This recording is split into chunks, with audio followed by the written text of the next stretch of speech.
ये बंदे गल कम होया नहीं था बन भाई बन खिचो इयां होंदा मजा कम भाई अड़े और पीछे होना और भाई और पीछे हो अध्यक्ष जी हाँ जी भाई आइए सही है ना वाले टप्पड़ नहीं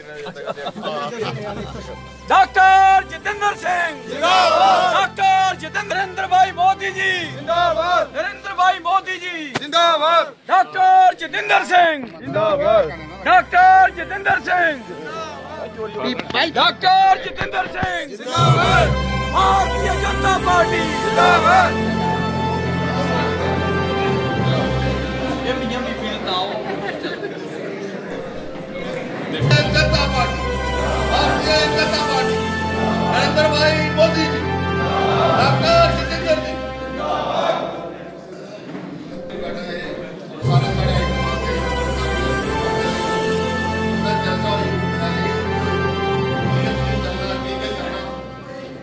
डॉक्टर साहब ने तो प्रभारी साहब ने जी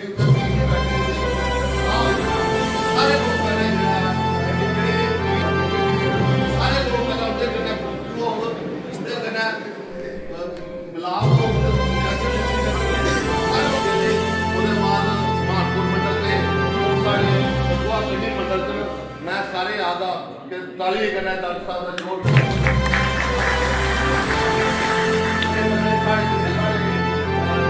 की है। कल जम्मू संभाग की कॉन्स्टिट्यूंसी की नोटिफिकेशन आई आज उधमपुर की, और उसी को लेकर के हमने ये क्रम प्रारंभ किया है मंडल स्तर पर कार्यकर्ताओं के साथ बैठ करके चुनावी रणनीति की समीक्षा करना और आगे की योजना बनाना।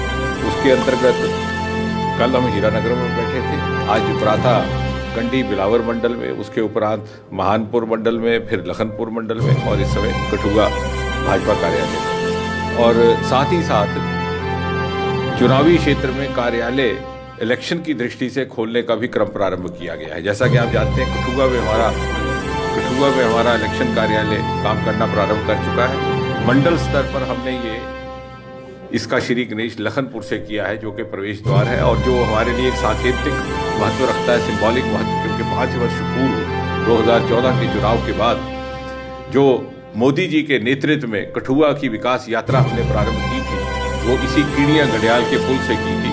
उसके बाद हर 2-2 किलोमीटर के बाद विकास के स्मारक हैं, चाहे मेडिकल कॉलेज है, चाहे इंजीनियरिंग कॉलेज है, चाहे जंगलोड का सेंट्रल स्कूल है, केंद्रीय विद्यालय है, चाहे नया परिसर है यूनिवर्सिटी का, चाहे सीड प्रोसेसिंग प्लॉट है, चाहे बायोटेक पार्क है, उत्तर भारत का सर्वप्रथम जुठाना का पुल, BRO के 12 पुल, उस तरफ अटल सेतु, अगर गिनने लगे तो समय कम पड़ेगा। और 65 वर्ष से रुके हुए प्रोजेक्ट, और ये कहीं ना कहीं मीडिया मित्रों को इस बात का विश्लेषण करने का कभी समय लगेगा तो शायद शोध हो कि शाहपुर कंडी जैसे प्रोजेक्ट, इतने जनप्रतिनिधि आए, इतने गए, इतनी सरकारें आई, इतनी गई, क्यों कर ये रुका रहा? कहीं प्राथमिकताओं में खलल था या नीयत में खतल था? सीमावर्ती क्षेत्र को लेकर के भारतीय जनता पार्टी सदा संघर्ष करती रही। इन्हीं 5 वर्षों के भीतर वहां पर बंकर बनाए गए, सामूहिक भी, व्यक्तिगत इंडिविजुअल भी। सीमा भवन का कार्य प्रारंभ हो चुका है।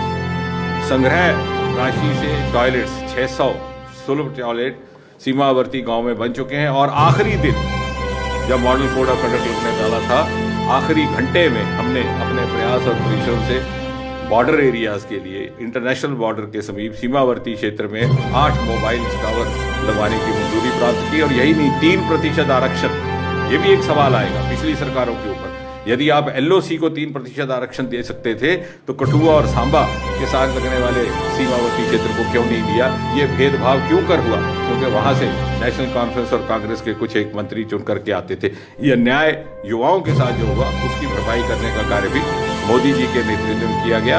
और आज ये जो चुनाव में हम अपना अभियान प्रारंभ कर रहे हैं, ये इसी आह्वान के साथ कि ये इस बार का चुनाव मात्र एक बिंदु पर होगा कि हमने मोदी जी के नेतृत्व को प्रधानमंत्री के रूप में आने वाले वर्षों में भी बनाए रखना है। एक तरफ मोदी जी, दूसरी तरफ तथाकथित महागठबंधन या ठग गठबंधन या मिलावट गठबंधन, जो भी उसको संज्ञा दीजिए, वो ऐसे लोगों का गठबंधन जिनकी दुकानदारी, जिनकी ठगबाजी, जिनकी चोरी, जिनकी लूट घसूट मोदी जी के होते हुए एक तरह से रुकने की तादाद पर है।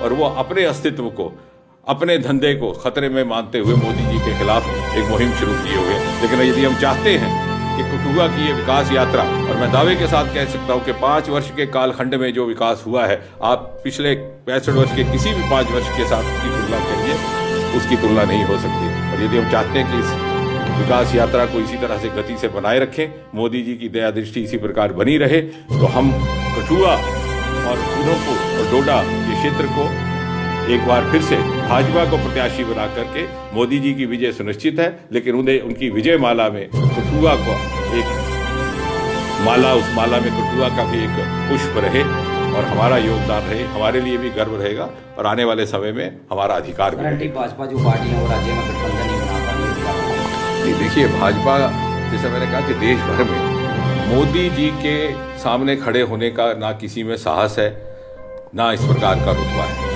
देश की 130 करोड़ जनता मन बना चुकी है कि देश में आने वाले समय में प्रधानमंत्री मोदी जी ही रहे।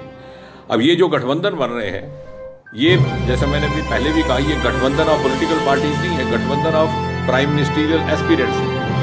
नाम लेने की आवश्यकता नहीं, ये जितने भी नेता है या किसी न किसी समय प्रधानमंत्री पद के लिए दावेदार है, कई तो 30-30 वर्षों से, और इसलिए महत्वाकांक्षा का गठबंधन कभी सफल नहीं रहता। गठबंधन अगर सफल होता है तो वो होता है जो किसी आदर्श, किसी विचारधारा पर आधारित हो।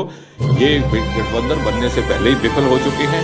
मोदी जी की जीत सुनिश्चित है। अब केवल हमारा दायित्व ये है कि हम कठुआ को भी मोदी जी की जीत का एक हिस्सा बनाएं। खुले तौर पर आतंकवादी लाभ नहीं करती है और नेशनल कॉन्फ्रेंस जो है अपने आप को पीछे करते हुए जम्मू और कठुआ लोकसभा सीट से हटा रही है। क्या देखते हैं कांग्रेस आप किस प्रकार गठबंधन रहेगा? तो ये तीनों पार्टियां जो है मिलकर आतंकवाद को पूरी चीज।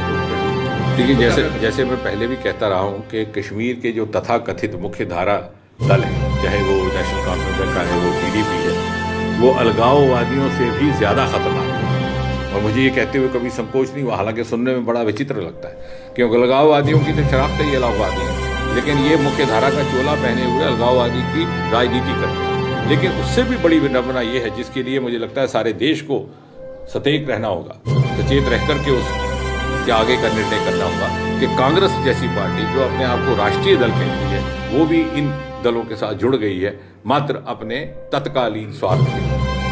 क्या देखते हैं राहुल गांधी जो हमेशा से प्रधानमंत्री से एक चौकीदार की संज्ञा दे रहे हैं, तो वो जो प्रोपेगेंडा है कहाँ तक चलेगा, कितना सफल होगा? मुझे लगता है कि जिस प्रकार से मीडिया अब इतना सचेत और इतना जागरूक हो चुका है, और आप जैसे मित्र जिस प्रकार की रियल टाइम रिपोर्टिंग करते हैं, अब देश की जनता को ये निर्णय लेना होगा।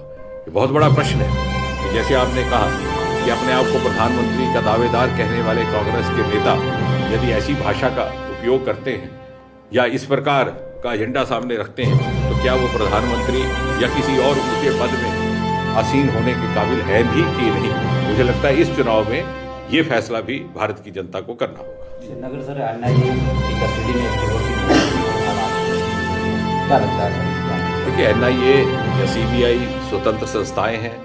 यदि वो अपना काम कर रही हैं, और वो भी विशेषकर उन लोगों के प्रति जिनके ऊपर देशद्रोह का आरोप है, जिन्होंने हवाला की राशि को आतंकवाद को बढ़ावा देने के लिए उपयोग में लाया या दुरुपयोग में लाया, उनके खिलाफ यदि कार्रवाई होती है तो हम सबका, जो अपने आप को भारतवासी कहते हैं, उनकी ये जिम्मेवारी है, दायित्व है कि हम इन संस्थाओं का सहयोग करें। जो इनका सहयोग नहीं करते या इनकी मुखालफत करते हैं, तो कहीं ना कहीं उनके ऊपर भी आरोप आएगा कि उन्होंने प्रत्यक्ष अथवा अप्रत्यक्ष रूप से आतंकवाद का समर्थन किया, उसको प्रोत्साहित किया। सर, भाजपा के लाल सिंह जो है वो लगातार जो है भाजपा के खिलाफ और आप क्या नाम है, डोगरा संगठन को लेकर आगे जा रहे हैं। क्या देखते हैं भाजपा अब तक उन पर कार्रवाई नहीं कर पा रही?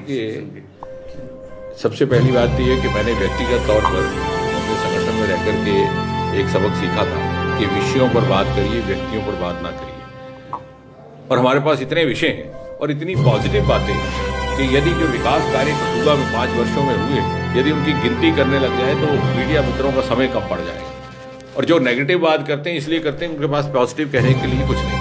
दूसरी बात ये कि जैसे जैसे चुनाव समीप आएगा, अनेकों उम्मीदवार आएंगे। ऐसा हर चुनाव में देखने को मिलता। पिछले चुनाव में भी मैं नाम गिनवाना नहीं चाहता, 2014 के चुनाव में भी कठुआ में बड़े सारे इस तरह से महत्वाकांक्षी सामने आए थे, आगे भी आएंगे, उनका स्वागत है। हर व्यक्ति जो अपने अधिकार का उपयोग करना चाहता है चुनाव में अपनी किस्मत आजमाने का, मैं व्यक्तिगत तौर पर उसका स्वागत करता हूँ। क्योंकि ये प्रजातंत्र के मूल्यों के अनुकूल है। हम किसी भी व्यक्ति को चुनाव लड़ने से प्रतिबद्ध नहीं करते। आपको क्या कहना है कि हम मंत्री रहे आप और राणा केस में सीधे जांच जो है नहीं करवा पाए? देखिए, हम क्या कर पाए क्या नहीं कर पाए इसका फैसला जनता ने करना है। हमारे लिए संगठन में जनता सर्वोपरि है। भारतीय जनता पार्टी एक ऐसी पार्टी है जहां बूथ से चला हुआ एक कार्यकर्ता अमित शाह के नाम का देश का राष्ट्रीय अध्यक्ष बन सकता है, जहां रेलवे के प्लेटफॉर्म से काम आरंभ करने वाला अपनी यात्रा एक व्यक्ति आज प्रधानमंत्री पद पर आसीन है।